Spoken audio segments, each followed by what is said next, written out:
Deus meus dé bons dias. Vou-vos a contar uma conta que se passou num povo do concelho de Miranda.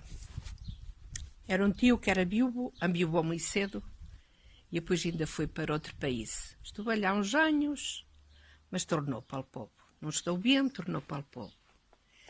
Pois, enquanto ela lá, uma tia também enviuvou. Quando chegou, não tinha que lhe lavar a roupa.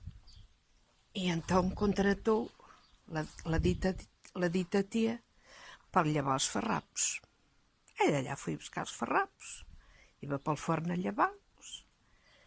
Até que um dia, naquela coisa de vai buscar farrapos sujos, traz-lhes farrapos lavados, aliás, se namoraram.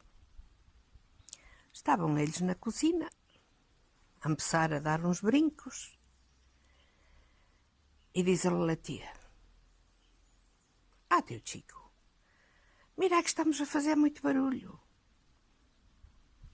Eles, na verdade, deviam estar a fazer muito barulho para ele ouvir, pois eles eram os dois sordos.